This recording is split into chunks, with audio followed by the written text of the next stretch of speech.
जय हिंद. नमस्ते विद्यार्थी आणि प्राध्यापक मित्रांनो. Mister Akshay Bale SPP exam update या यूट्यूब चॅनलमध्ये आपणा सर्वजणांचं स्वागत आहे.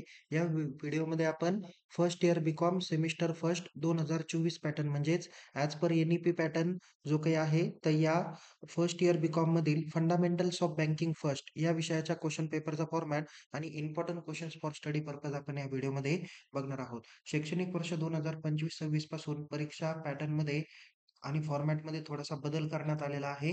तर त्या बदलानुसार हा व्हिडिओ तयार केलेला आहे. कृपया तो काळजीपूर्वक पद्धतीने बघा. तर चला तर मग जाणून घेऊया आपण की क्वेशन पेपरचा फॉर्मॅट कसा आहे आणि त्यामध्ये तुम्हाला कोणत्या पद्धतीचे क्वेशन्स पेपरमध्ये विचारले जातील. प्रश्नांवरती पण आपण नजर टाकणार आहोत. तर विद्यार्थी मित्रांनो, फंडामेंटल्स ऑफ बँकिंग या विषयाची जी काही विद्यापीठाची परीक्षा होणार आहे, ती एकूण 60 मार्काची होणार आहे. यासाठी एकूण 4 क्रेडिट आहे. आणि यासाठी टाईम ड्युरेशन तुम्हाला 3 तासाचा देण्यात आलेला आहे. पासिंगसाठी या विषयाला 24 मार्क लागतील. या विषयाचे क्वेशन पेपर तुम्हाला मराठी ॲज वेल ॲज इंग्लिश लँग्वेजमधून येणार आहे. क्वेशन पेपरच्या फॉर्मॅटकडे नजर टाकूया. यामध्ये तुम्हाला सगळ्यात प्रथम महत्त्वाचे इम्पोर्टंट इन्स्ट्रक्शन विचारात घेणं अपेक्षित आहे. परीक्षेत तुम्हाला एकूण 6 प्रश्न विचारले जाणार आहे. त्यातील क्वेशन नंबर 1 आणि क्वेशन नंबर 6 हा तुम्हाला कंपल्सरी सॉल्व्ह करायचा आहे. तर रिमेनिंग जे काही क्वेशन्स आहे म्हणजे question number 3 question number 2nd, 3rd, 4th आणि 5th अशा 4 प्रश्नांपैकी फक्त 3 प्रश्नांची उत्तरं तुम्हाला लिहायची आहे. ओके. सो या ठिकाणी क्वेशन पेपरचा फॉर्मॅट दिलेला आहे, की तुम्हाला क्वेशन नंबर 1 तुम्हाला फिल इन द ब्लँक्स 5 मार्काला विचारले जातील. क्वेशन नंबर 2nd हा ब्रॉड क्वेशन तुमच्या चॅप्टर नंबर 1 वर 15 मार्काला विचारला जाईल. क्वेशन नंबर 3 हा ब्रॉड क्वेशन चॅप्टर नंबर 2 वर 15 मार्काला विचारला जाईल. क्वेशन नंबर 4 हा तुम्हाला ब्रॉड क्वेशन चॅप्टर नंबर 3 वर 15 मार्काला विचारला जाईल. तर क्वेशन नंबर 5 तुम्हाला थिअरी क्वेशन हा चॅप्टर नंबर 4 वर 15 मार्काला विचारला जाईल. तर क्वेशन नंबर 6 हा शॉर्ट नोट्स आहे, जिथे प्रत्येक चॅप्टरवरती तुम्हाला एक-एक शॉर्ट नोट्स विचारल्या जातील. त्या तुम्हाला 4 पैकी कोणत्याही 2 लिहायच्या. एका शॉर्ट नोट्सला 5 मार्क, त्यासाठी एकूण 10 मार्क दिलेले आहे. अशी एकूण 60 मार्कांची ही प्रश्नपत्रिका असणार आहे. क्वेशन पेपरचा पॅटर्न असणार आहे, फॉर्मॅट असणार आहे. आता आपण question number 2nd, 3rd, 4th, 5th यामध्ये कोणते ब्रॉड क्वेशन विचारले जातील आणि क्वेशन नंबर 6 मध्ये कोणते शॉर्ट नोट्स विचारल्या जाऊ शकतात, त्याची माहिती आपण घेऊया. यामध्ये तुम्हाला क्वेशन्स देत असताना जरी इंग्लिशमधून दिले असले, तरी त्याचा मराठीत अर्थ पण या ठिकाणी मी तुम्हाला सांगणार आहे. सॉरी. या ठिकाणी बघा पहिला प्रश्न तुम्हाला प्रायमरी फंक्शन्स ऑफ बँक किंवा सेकंडरी फंक्शन्स ऑफ बँक असा प्रश्न तुम्हाला दोन्हीपैकी एक प्रश्न तुम्हाला विचारला जाऊ शकतो किंवा असा प्रश्न विचारला जाईल, define the term of bank, explain the primary and secondary function. दोन्हीपैकी एकच फंक्शन्स तुम्हाला कदाचित विचारण्याची शक्यता आहे किंवा याला ऑर दिलेला आहे, की explain in detail structure of banking system in India. Okay. म्हणजे पहिल्या प्रश्नांमध्ये तुम्हाला बँकेचे प्राथमिक कार्य स्पष्ट करा. दुसऱ्या प्रश्नामध्ये तुम्हाला बँकेचे दुय्यम कार्य स्पष्ट करा. तिसऱ्या प्रश्नामध्ये तुम्ही भारतीय बँक प्रणालीची व्यवस्था किंवा भारतीय बँक प्रणालीची रचना सविस्तर स्पष्ट करा. अशा पद्धतीचा हा प्रश्न असू शकतो. या तिन्हींपैकी एखादा तरी प्रश्न येऊ शकतो असा माझा अंदाज आहे. नेक्स्ट आहे क्वेशन नंबर 3rd वर आधारित हा आहे जो चॅप्टर नंबर 3 वर चॅप्टर नंबर 2 वर तुम्हाला विचारला जाऊ शकतो. त्यामध्ये तुम्हाला क्वेशन नंबर 4 इथे दाखवलेला आहे. Explain the procedure for opening of deposit account. यामध्ये बँकेमध्ये चालू आणि बचत खाते सुरू करण्याची प्रक्रिया तुम्हाला या ठिकाणी विचारली जाऊ शकते. नंतर आहे explain in details procedure for operating deposits account. म्हणजे या ठिकाणी तुम्हाला चालू किंवा बचत खात्यावर व्यवहार करण्याची जी काही प्रक्रिया आहे, ती या ठिकाणी तुम्हाला समजून सांगायची आहे. तिसरा महत्त्वाचा अत्यंत प्रश्न आहे, जो चॅप्टर नंबर 2 वर आधारित आहे, तो म्हणजे explain in details types of account holder. Okay. म्हणजे इथं खातेधारकांचे जे काही प्रकार आहे, त्यामध्ये वैयक्तिक खातेदार आणि संस्थात्मक खातेदार आहे. ओके. तर त्यांचे तुम्हाला प्रकार सविस्तर स्पष्ट करा, असा देखील प्रश्न विचारला जाऊ शकतो. त्यानंतर चॅप्टर नंबर 3 वर आधारित इथं प्रश्न दाखवलेला आहे, जो या ठिकाणी क्वेशन नंबर 7 मध्ये मेन्शन केलेला आहे. त्यामध्ये explain the following concept that is the safety, liquidity, profitability, diversification of risk end other principles of lending. Okay.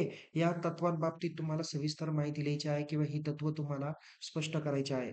लाभता, सुरक्षितता, लाभता, नंतर रोखता, ओके, लाभप्रदता किंवा डायव्हर्सिफिकेशन, जोखमीकरण, विविधीकरण हे जे काही आहे, जोखमीचे विविधीकरण या पद्धतीची जी काही तत्व आहेत, ती तत्व तुम्हाला स्पष्ट करा. अशा पद्धतीचा प्रश्न तुम्हाला चॅप्टर नंबर 3 वर आधारित ब्रॉड क्वेशन विचारला जाऊ शकतो किंवा याला मी या ठिकाणी दिलेला नाहीये प्रश्न. पण तुम्हाला तरी सांगण्याचा प्रयत्न करतो. ते म्हणजे व्यापारी बँकेचा ताळेबंद स्पष्ट करा. असा पण प्रश्न येण्याची शक्यता आहे. नेक्स्ट आहे define the term of negotiable instruments and explain the characteristics of negotiable instrument. हे हा जो काही प्रश्न आहे, जो चॅप्टर नंबर 4 वर आधारित आहे. ओके. तर त्यामध्ये तुम्हाला चलनक्षम दस्तऐवज म्हणजे काय? चलनक्षम दस्तऐवजाची विविध वैशिष्ट्ये स्पष्ट करा, असा पण प्रश्न आहे. याच्या व्यतिरिक्त कोणकोणते प्रश्न येऊ शकतो? ती धनादेशाचा अनादर म्हणजे काय? धनादेशाच्या अनादराची कारणं कोणती? असा पण प्रश्न कदाचित या ठिकाणी विचारला जाऊ शकतो. किंवा वेगवेगळे विनिमय पत्र तुम्हाला निगोशिएबल इन्स्ट्रुमेंट्स दिलेले आहे. तर ते पण तुम्हाला निगोशिएबल इन्स्ट्रुमेंट्स बाबतीत तुम्हाला सविस्तर माहिती काय केली जाईल, विचारली जाणार आहे. तर हा झाला तुमचा एक इम्पोर्टंट क्वेशन्स रिलेटेड भाग, जो चॅप्टर नंबर 4 वर आधारित तुम्हाला या ठिकाणी विचारला जाऊ शकतो. तर असे काही महत्त्वाचे प्रश्न तुम्हाला ब्रॉड क्वेशन इथे दिलेले आहे. हे ब्रॉड क्वेशन तुम्हाला प्रत्येकी 15 मार्कासाठी तरी विचारले जाऊ शकतात. पुढचं आहे इम्पोर्टंट शॉर्ट नोट्स. ओके. पहिली शॉर्ट नोट्स आहे evaluation of banking in India. Okay. म्हणजे इथं बँकेचा उदय कशा पद्धतीने झाला, असा चॅप्टर नंबर 1 वर आधारित प्रश्न असू शकतो. त्यानंतर balance sheet of A bank chapter number 3 वर आधारित व्यापारी बँकेचा ताळेबंद. मला वाटतं हा ब्रॉड क्वेशन येऊ शकतो, पण तुम्ही शॉर्ट नोट्सला या ठिकाणी कन्सिडर करा. नेक्स्ट आहे टाइप्स ऑफ चेक, धनादेशाचे प्रकार. नंतर डिसऑनर ऑफ चेक म्हणजे इथं धनादेशाचा अनादर म्हणजे काय, असा पण प्रश्न विचारला तर तुम्ही शॉर्ट नोट्समध्ये लिहू शकता. एंडोर्समेंट याला आपण पृष्ठांकन म्हणतो किंवा हस्तांतरण म्हणतो. त्याच्यानंतर सिबिल हा अत्यंत महत्त्वाचा भाग आहे. तो पण तुम्हाला विचारला जाईल. प्रॉमिसरी नोट आहे, बिल ऑफ एक्सचेंज आहे, क्लोजर ऑफ अकाउंट हा चॅप्टर नंबर 2 वर आधारित आहे, की बँकेमध्ये खाते बंद करण्याची प्रक्रिया कशा पद्धतीने आहे. 1 नंबरच्या ह्याच्यात तुम्हाला आहे non resident account, NRA account. Okay. त्याच्यानंतर तुम्हाला सार्वजनिक क्षेत्रातील बँका, चालू खाते, बचत खाते, मुदत ठेव खाते, अशा बाबतीतले जे काही प्रश्न आहेत, ते देखील तुम्हाला चॅप्टर नंबर 1 वर आधारित विचारले जाऊ शकतात. बँकेचे जे काही structure in banking in India आहे किंवा या ठिकाणी तुम्हाला मी जो ब्रॉड क्वेशन दिलेला होता, की structure of banking system in India, त्या रिलेटेड काही प्रश्न विचारले जातील, की public sector bank, private sector bank अशा पण आहे किंवा नाबार्ड बँक आहे. ओके. असे काही प्रश्न तुम्हाला शॉर्ट नोट्सला विचारले जाण्याची शक्यता आहे. तर विद्यार्थी मित्रांनो, यामध्ये आपण फर्स्ट इयर बी-कॉम सेमिस्टर फर्स्टचा क्वेशन पेपरचा पॅटर्न आपण बघितलेला आहे आणि इम्पोर्टंट क्वेशन्स हे स्टडी पर्पजला दिलेले आहे. हेच प्रश्न येतील का सांगता येत नाही, पण एक अभ्यासाच्या दृष्टिकोनातून हे दिलेले आहे. कृपया याची काळजी घ्या. ओके. तसा तुम्ही बाकीचा अभ्यास तुमचा पूर्ण झालेलाच असेल. यात काही शंका असणार नाही. ओके. सो अशाच आपण नवीन-नवीन विषयासह, नवीन-नवीन व्हिडिओसह भेटणार आहोत. तोपर्यंत या व्हिडिओला लाईक करा, शेअर करा. अधिक माहितीसाठी आपल्या YouTube चॅनलला सबस्क्राईब करायला विसरू नका.